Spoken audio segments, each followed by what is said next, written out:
channel, semoga kita bahagia. Jangan lupa subscribe, like, komen dan share agar channel ini semakin berkembang. Terima kasih. Istri berbakti bab 221.225. Kamera menyorot kembali ke Yang Jing. Yang Jing sedang memegang buku saku di tangannya, masih fokus menulis dan menggambar. Dia sepertinya tidak mendengar pengakuan romantis tamu pria nomor 3 itu. Deng Dong yang berada di antara penonton sedikit cemas. Dia memegang pengeras suara dan berteriak pada Yang Jing, lihat ke atas, lihat ke atas. Yang Jing mengangkat kepalanya seolah dia berada di dunia yang berbeda. Wajahnya dipenuhi kebingungan, dan dia tertangkap oleh kamera. Dia tampak sangat konyol sehingga Kuzi tidak bisa menahan tawa. Pada saat ini, Kuzi juga mendengar tawa tajam datang dari belakangnya. Ketika dia berbalik, dia melihat cucu berdiri di belakang pintu kamarnya dengan piyama, tertawa terbahak-bahak hingga tubuhnya bergoyang maju mundur. Liang Chu, suara Kuzi tenggelam. Ujiannya akan segera tiba. Anda harus fokus. Melihat ibunya mulai marah, cucu tahu tidak ada ruang untuk negosiasi, jadi dia berlari kembali ke kamar tidur. Setelah ujian, aku harus menonton A Date with a Beauty. Liang Chu bersumpah dalam hatinya. Yang Jing sangat populer sekarang. Bahkan siswa sekolah dasar pun tahu bahwa ada sedikit keindahan dalam A Date with a Beauty. Dia melakukan segalanya secara alami dan tidak memperjuangkan apapun. Dia sangat menyenangkan untuk ditonton. Si cantik kecil ini juga seorang desainer di perusahaan ibu cucu. Secara logika, cucu seharusnya menjadi orang yang paling mengetahui variety show ini. Dia tidak menyangka bahwa dia tidak akan tahu apa yang ditanyakan semua orang padanya. Cucu menghela nafas dalam hatinya. Bukannya dia tidak ingin tahu, tapi ibunya tidak ingin dia menonton. Pada akhirnya, cucu masih tidak tekun belajar. Keesokan harinya, Liang Chu dipanggil ke kantor. Dia kehilangan satu halaman dari pekerjaan rumah matematikanya. Namun, cucu merasa dia tidak salah. Kedua halaman itu saling menempel, dan mustahil untuk mengatakan bahwa itu adalah dua halaman. Dia ingin berdebat, tapi guru matematika itu memelototinya dan berteriak padanya dengan wajah merah, "Dari mana kamu mendapatkan semua alasan ini? Pulanglah jika kamu tidak ingin belajar." Mata cucu langsung memerah. Saat dia masuk ke kelas dengan kepala menunduk, dia khawatir guru matematika akan mencari ibunya. Sebelum dia bisa duduk, siswa meja depan yang baru datang sambil tersenyum. "Liang Chu, apakah iblis menemukanmu juga?" Iblis adalah julukan guru matematika itu. Dia tidak terlihat terlalu tua, tapi wajahnya selalu pucat. Dia tidak bisa berbicara dengan baik dan sering menelepon orang tua siswa. Tidak ada seorang pun yang benar-benar menyukainya. Air mata cucu mulai jatuh seperti mutiara saat dia mengangguk dengan menyedihkan. "Apa kamu tahu kenapa?" Orang di depannya berpura-pura misterius. Cucu menggelengkan kepalanya. "Iblis besar baru saja dibubarkan. Saya mendengarnya berbicara di telepon di kantornya pagi ini, dan kemudian pekerjaan rumah saya dirobek," kata orang di depannya sambil berseri-seri kegirangan. Mata cucu membelalak. Tidak heran iblis besar itu sangat marah. Ternyata kehidupan cintanya tidak mulus. Tentu saja, cucu juga sedikit kesal. Jika iblis besar itu selembut saudari Yang Jing, tidak ada yang mau putus dengannya. Namun, cucu masih sangat takut iblis akan meminta ibunya datang ke sekolah. Jika itu terjadi, keadaan akan menjadi lebih buruk. Dia tidak ingin mendapat masalah. Sarafnya tegang sampai sekolah berakhir. Dia takut dia akan melihat ibunya melambai padanya dari jendela dan memintanya pergi ke kantor. Bel sekolah akhirnya berbunyi, dan cucu dengan hati-hati melihat keluar jendela. Tidak ada seorang pun di sana, dan batu besar di hatinya akhirnya jatuh ke tanah. Pada malam hari, Bibi Hui datang menjemput cucu, sehingga tekanan pada cucu sangat berkurang. Dia melewatkan rumah bersama Bibi Hui, berteriak dia ingin makan iga asam manis malam ini dan sudah lama melupakan ketidakbahagiaannya. Pada akhirnya, dia tetap tidak bisa menyembunyikannya dari ibunya. Liang Chu tidak hanya kehilangan hak untuk menonton TV, tetapi dia juga kehilangan uang saku selama seminggu. Cucu mengerutkan kening dan menjelaskan, "Saya tidak melihat kedua halaman itu ketika terhubung." Tapi kamu tidak memeriksa pekerjaan rumahmu dengan cermat, kan? Kuzi tidak mudah untuk diajak berkompromi. Ketika guru matematika mendatanginya, dia tahu pikiran cucu telah melayang ke suatu tempat selama 2 hari terakhir ini. Kuzi tidak menonton TV di ruang tamu malam itu. Dia langsung pergi ke kamar tidur dan mengecilkan volumenya sehingga cucu tidak bisa mendengarnya. Cucu mengeluh tanpa henti. Bukankah itu hanya pekerjaan rumah? Dia hanya harus melakukannya dengan benar. Bagaimana mungkin dia tidak membiarkan dia melihat Sister Yang Jing? Liang Wen juga merasa marah pada anak kecil yang tidak beruntung ini. Bersantai sesekali bukanlah hal yang buruk, tetapi Kuzi menolak gagasan itu. Dia hanya ingin orang nakal ini fokus. Rekaman program berakhir dengan sangat cepat. Meski siaran TV belum sampai setengahnya, rekamannya hampir selesai. Deng Dong selalu sangat gugup di lokasi syuting. Dia takut Yang Jing tidak akan berkompetisi sama sekali. Dalam program Kencan Buta yang kompetitif, dia akan sedikit curiga. Pertunjukan hari ini sudah akan segera berakhir, dan pertunjukan berikutnya adalah grand final. Saat ini, tamu pria ketiga sedang gigih mengejar Yang Jing, dan itu tidak terbatas pada pertunjukan saja. Setelah acara selesai, dia juga dengan sopan bertanya kepada Deng Dong apakah Yang Jing punya waktu untuk makan bersamanya. Yang Jing selalu mengatakan dia sibuk dengan pekerjaan, tetapi pihak lain tidak akan menyerah. Kuzi sudah sering melihatnya di pintu masuk perusahaan. Dia biasanya muncul di perusahaan pada pagi hari, baik dengan karangan bunga besar atau memegang boneka di tangannya. Dia akan berdiri di bawah sinar matahari dan tersenyum lebih cerah dari matahari. Melihat Yang Jing telah mengambil barang-barangnya, dia melambaikan tangan. Deng Dong tidak tahan lagi. Pemuda ini sepertinya cukup tulus. Dibandingkan dengan tamu nomor 1 yang juga mengungkapkan perasaannya yang sebenarnya, dia benar-benar mengejar Yang Jing dan tidak hanya mengatakannya. Kuzi tersenyum. Tidak ada gunanya bersikap tulus. Itu juga tergantung pada apa yang Yang Jing rasakan. Saat ini, melihat meja kerja Yang Jing melalui tirai, dia masih fokus pada pekerjaannya. Desain shawl sutra gaya baru ada di tangannya, dan dia masih harus menguji warna dan memodifikasinya berulang kali. Perusahaan masih membutuhkannya. Ketika mereka pergi untuk merekam pertunjukan di sore hari, tamu pria nomor 3 bahkan datang untuk menjemput Yang Jing. Kedua orang di dalam mobil itu masih tidak banyak bicara. Yang Jing menjawab apapun yang diminta, tanpa mengucapkan sepatah kata pun.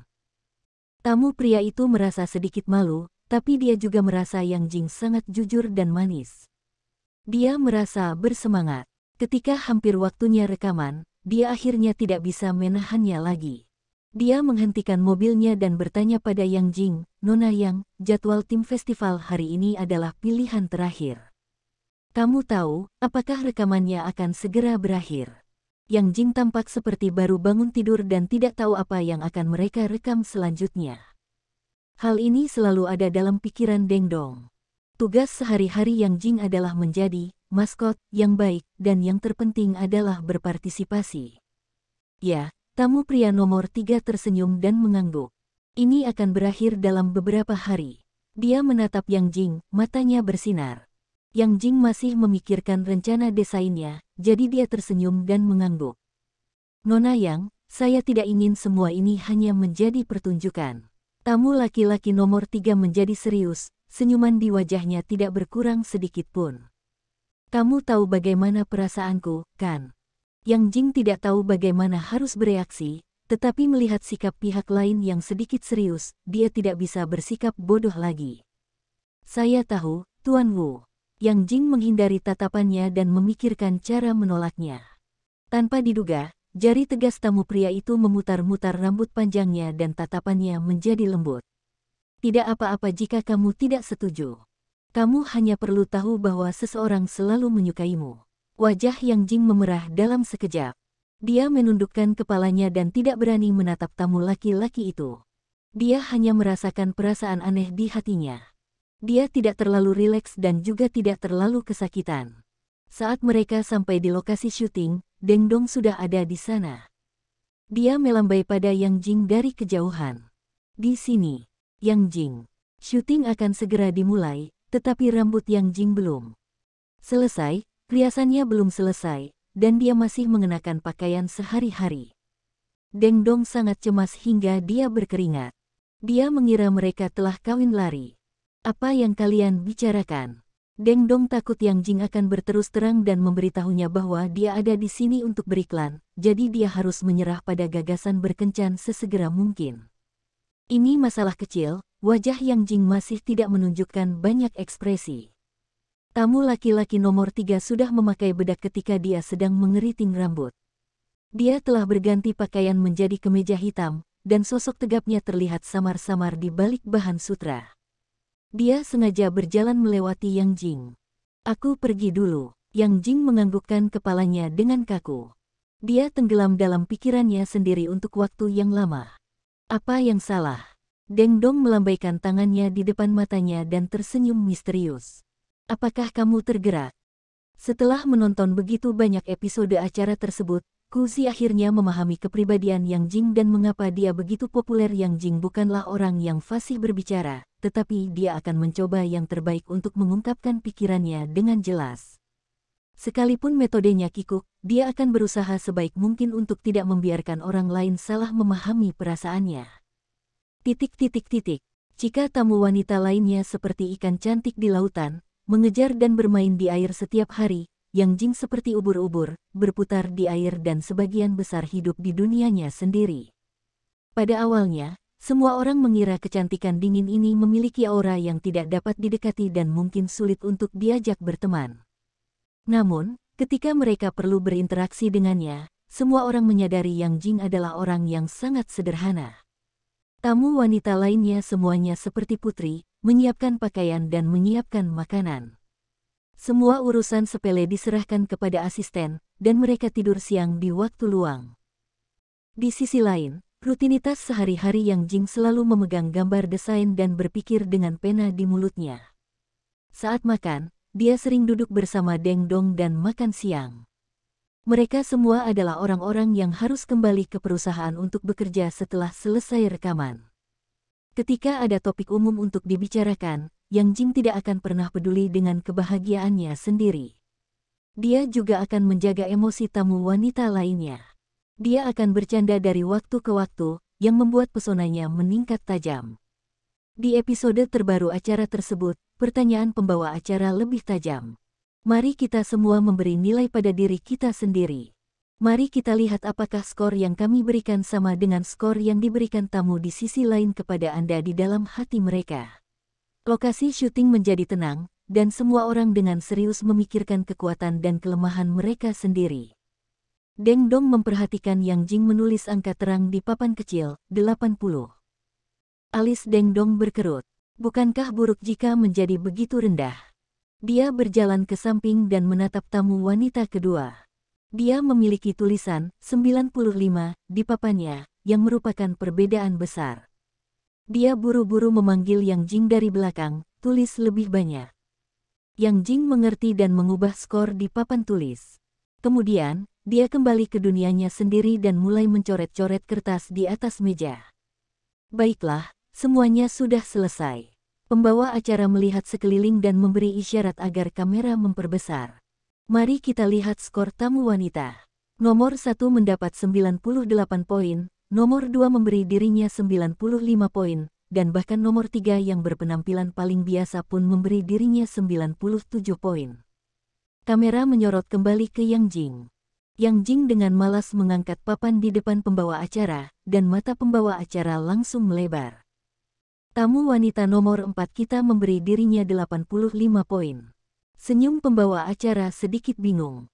Tamu wanita yang begitu populer benar-benar memberi nilai rendah pada dirinya sendiri. Deng Dong juga kehilangan kata-kata, dan hatinya hancur. Jika dia mengetahuinya lebih awal, dia akan menjelaskannya dan tidak menyuruh Yang Jing untuk mengubahnya. Pembawa acara memberikan mikrofon kepada Yang Jing. Tamu wanita nomor 4, bisakah Anda menjelaskannya? Dia tidak menyangka Yang Jing akan memberikan dirinya nilai sebesar itu. Aku tahu aku tidak begitu luar biasa. Yang Jing tidak berusaha menyembunyikan apapun. Dia langsung ke pokok persoalan. Dibandingkan dengan tamu wanita lainnya, menurutku skor ini memang tepat. Semua orang gempar. Pada saat ini, tamu pria nomor 3 berdiri dan mengedipkan mata pada Yang Jing. Kebetulan sekali, tamu wanita nomor 4.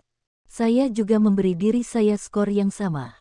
Tanda yang dia angkat memiliki nomor 85 di atasnya. Oh, tuan rumah pura-pura terkejut. Tamu pria nomor 3 juga memberikan skor yang sama pada dirinya sendiri. Bolehkah saya bertanya apakah tamu pria nomor 3 berpikiran sama? Semua mata tertuju pada tamu pria nomor 3. Deng Dong mendengar tamu wanita nomor 3 berseru dengan suara rendah, dia jelas mendapat poin lebih dari ini. Saya juga tidak cukup menonjol. Mungkin hanya ketika orang-orang yang tidak menonjol berkumpul, mereka dapat saling mendukung dan memahami satu sama lain dengan lebih baik dan lebih baik lagi. Tatapan tamu pria nomor 3 tidak meninggalkan Yang Jing sama sekali. Itu lembut dan tegas. Dia ingin semua orang tahu bahwa pilihannya adalah Yang Jing, dan itu tidak akan pernah berubah. Pembawa acara memimpin. Oh, pemikiran tamu pria nomor 3 sungguh romantis. Kamera berputar dan pembawa acara berjalan ke sisi Yang Jing. Tamu wanita nomor 4, karena skormu sama, apakah kamu memiliki pemikiran yang sama?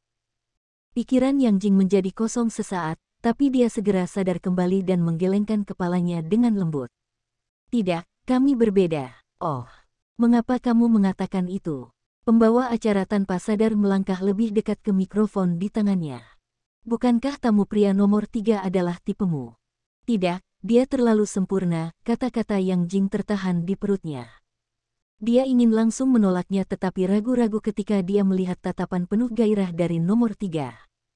Apa yang seharusnya menjadi penolakan, ternyata malah berubah menjadi pujian di tengah-tengahnya. Tuan rumah juga sedikit terkejut. Tamu wanita nomor 4 yang biasanya bersikap dingin ternyata sempat memuji seseorang.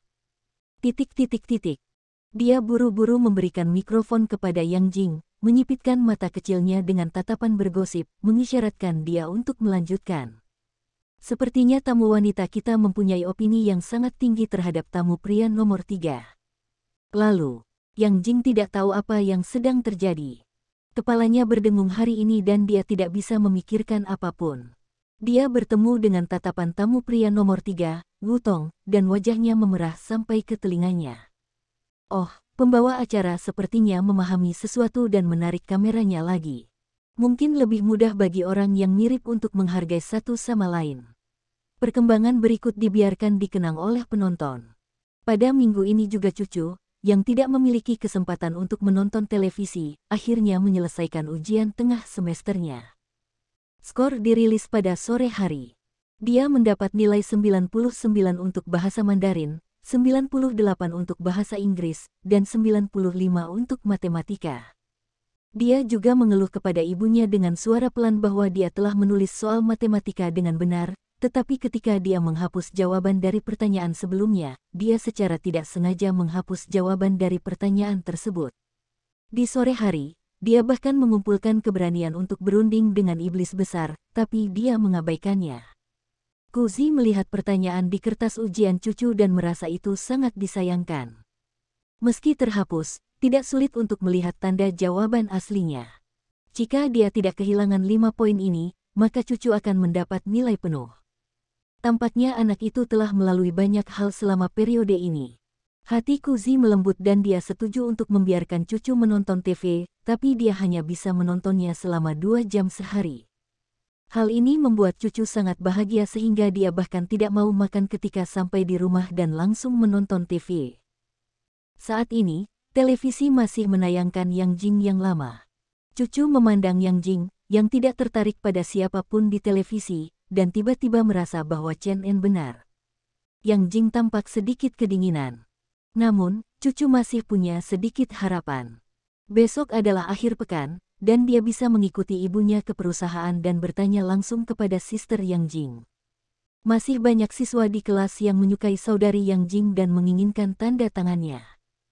Bibi Hui juga menonton acara ini baru-baru ini. Dia juga menyukai gadis kecil yang lembut dan pendiam ini. Ketika mereka sedang makan malam-malam itu, dia mau tidak mau bertanya kepada Kuzi, Zizi, apakah wanita muda bernama Yang Jing itu benar-benar tidak memiliki orang yang dia sukai? Menurutku dia sangat populer di TV, Apakah dia terlalu malu untuk menampilkannya di TV? Ku Zi tersenyum. Itu ada di variety show. Tonton saja. Yang Jing sepertinya sedang dalam suasana hati yang baik akhir-akhir ini, dan Ku Zi merasa itu mungkin karena dia bersenang-senang di acara itu. Yang paling penting adalah penjualan shell baru-baru ini meningkat 2 kali lipat dibandingkan periode yang sama tahun lalu. Konsep macam apa ini? Jumlah penjualan ini sebanding dengan 1 atau 2 minggu setelah iklan peragaan busana terakhir, dan iklan ini tidak memerlukan biaya 1 sen pun. Tren ini berlanjut selama lebih dari sebulan, dan setiap hari terdapat ratusan panggilan dari seluruh negeri. Ku Zi sangat senang. Di akhir bulan, Ku Zi memutuskan untuk mengambil sebagian dari keuntungannya dan memberikan paket merah kepada Yang Jing sebagai bentuk motivasi bagi karyawan lainnya. Hari berikutnya adalah pengambilan gambar terakhir, A Date with a Beauty. Yang Jing tidak meminta Deng Dong membantunya berdandan. Dia memakai riasan tipis dan mengenakan sweater tipis berwarna krem. Lalu, dia cukup mengenakan shawl sutra di bahunya. Dia tampak muda dan cerdas, tetapi tidak kehilangan sedikit pun keanggunan. Meski masih bekerja, ia tampak berubah menjadi orang yang berbeda. Rekan-rekannya sedang berdiskusi di antara mereka sendiri. Apakah desainer yang sedang menjalin hubungan? Namun, tidak ada yang tahu apa yang terjadi di lokasi syuting. Setidaknya di acara TV, Yang Jing masih memiliki citra gila kerja tanpa keinginan. Sore harinya, Wutong masih datang menjemput Yang Jing ke lokasi syuting.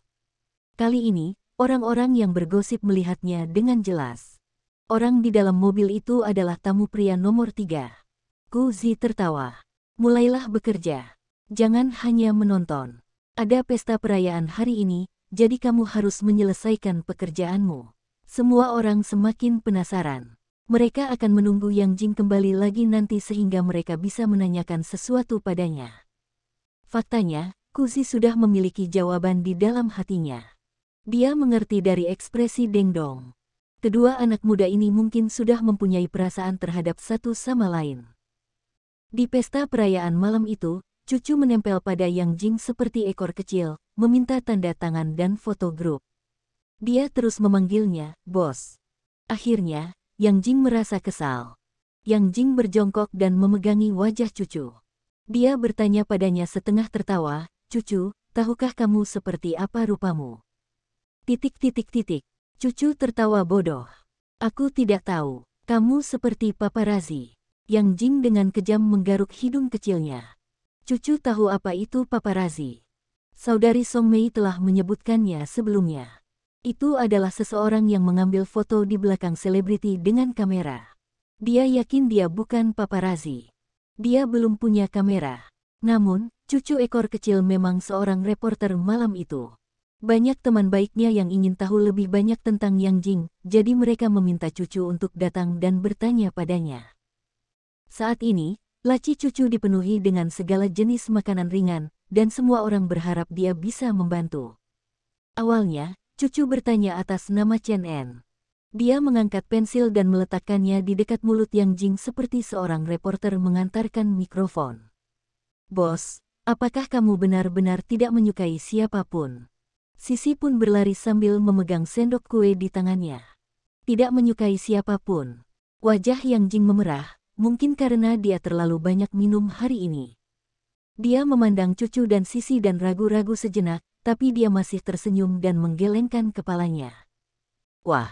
Seolah-olah cucu telah mendapatkan rahasia yang mengejutkan. Namun, Yang Jing memberi isyarat agar dia tetap diam. "Kamu harus merahasiakannya." Mendengar ini, cucu menjadi lebih bersemangat dan buru-buru mengangguk. Ini adalah rahasia yang tidak diketahui banyak orang di negara ini, tetapi sekarang, hanya dialah satu-satunya yang mengetahuinya. Cucu tiba-tiba merasa bahwa dia sangat tersanjung dan istimewa. Lalu pada akhirnya dengan siapa bos berpegangan tangan. Cucu masih sangat penasaran. Pertama-tama, itu pasti bukan nomor 2. Dia dan tamu wanita kedua sudah diakui publik sebagai pasangan, jadi bos tidak akan melakukan apapun untuk memisahkan mereka. Nomor 1 tidak akan menjadi yang kedua. Awalnya penampilan tamu pria nomor 1 itu cukup bagus, namun lambat laun ia menyerah.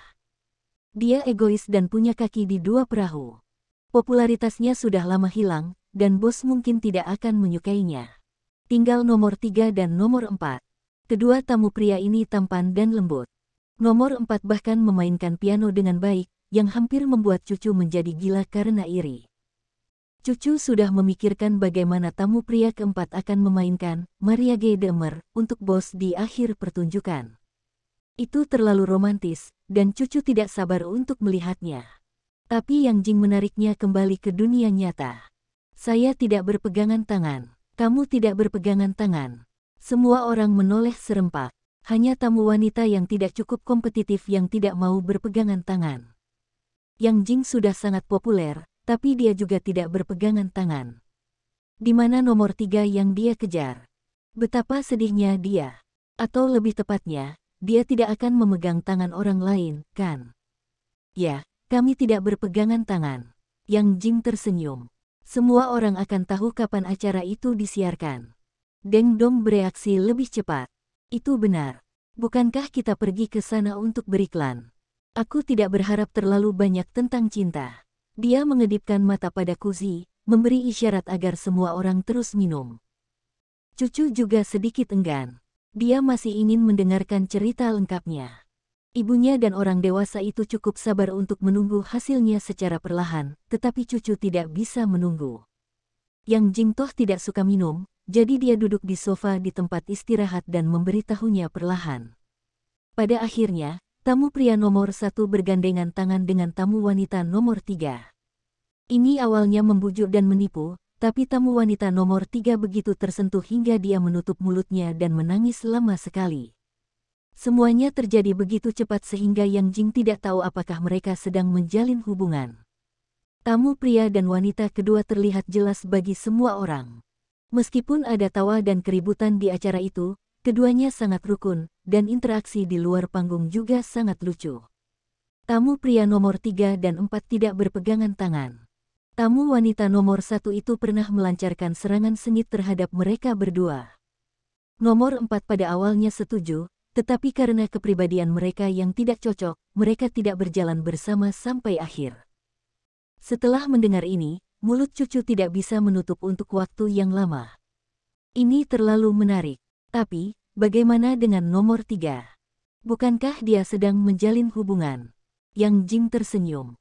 Ya, Cucu menyentuh kepalanya, masih linglung. Jadi, kamu masih belum menyetujuinya sampai akhir. Yang Jing berpikir sejenak, lalu menggunakan kata-kata Wutong. Lagu sudah berakhir, tapi orang-orang belum bubar. Di malam hari, Cucu masih tidak mengerti maksudnya, jadi dia pergi bertanya kepada ibunya. Di sisi lain, Kuzi langsung mengerti dan tidak bisa menahan senyumnya. Artinya mereka tidak melakukannya di acara, tapi di dunia nyata. Saat itu sudah jam 1 pagi, tapi Cucu masih menelepon Chen En. Chen En, aku akan memberitahumu sebuah rahasia yang sangat besar.